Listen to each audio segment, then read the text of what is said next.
So I made a friend. His name is Patrick. I made this friend on TikTok a few months ago, and he's a liturgy writer. He used to work at a church, but he still writes liturgies.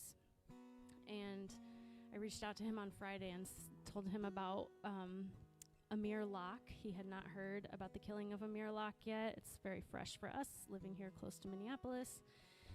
Told him about that and said, I feel like we need to, as a congregation, have a liturgy for this. Would you be willing to create one for us?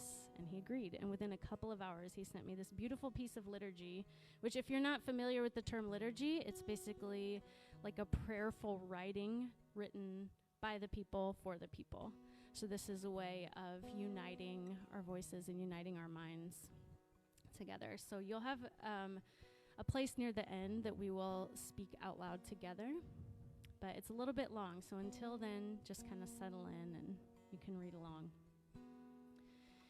This is a liturgy of our justice commitment.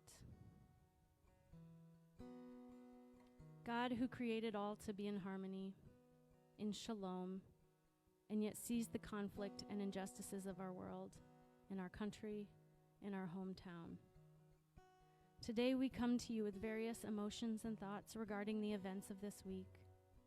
Some of us are disturbed and disheartened by yet another death of a black man at the gun-wielding hands of a police officer. We've seen it too many times to be surprised, too many times to think this will be the last. Some of us are heartbroken that this is a problem in our city, that life has become so valueless that cutting one short is commonplace, that a child, a sibling, a cousin, a friend now is gone forever, that death has won in a violent act. Others of us don't have much to say about this, for what we think and feel might seem unkind. For those of us who hear of it on the news, yet it has little impact on our daily lives due to where we live, where we spend our time, where we feel safe. As we reflect and put our focus on the injustice and ongoing repercussions of that racial divide, we understand that this systemic issue is one that began long before us, but that also persists due to our lack of action.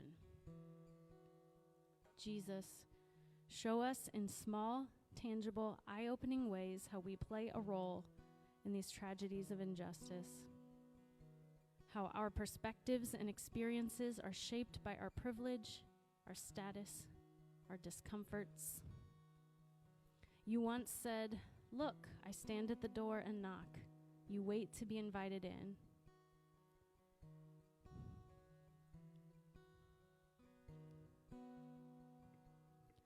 For Amir Locke, there was no knock. There was no knock for Brianna either. Can we ask the question that if you, Jesus, wait and knock, isn't the practice of patience worth our consideration too? Spirit, make things uncomfortable for us, that we won't remain still, that we will be moved to speak up, to stand up, to demand systemic changes, to declare that this is not the peace you desire, the neighborly love that you taught. Let us be the neighbor that steps out, that knocks on the door to introduce ourselves, to listen and get to know each other, the time to grow close and invite them, to knock on our door, to be welcomed in for a meal, for protection, for relationship, to pause for a moment of prayer together. Yet for now, in silence, we pause to grieve the loss of Amir Locke.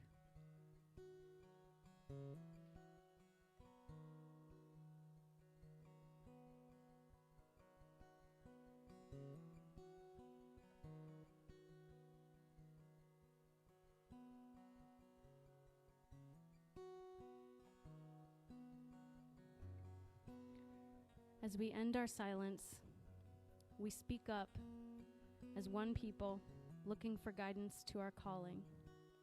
Let's say this together. We ask you, Spirit, to reveal our privilege and biases that we might confess. We ask you, Jesus, to show us the doors on which we should knock. We ask you, Creator, to bring new life and new hope out of this tragedy. Don't let us miss this opportunity again. Amen. Will you please rise?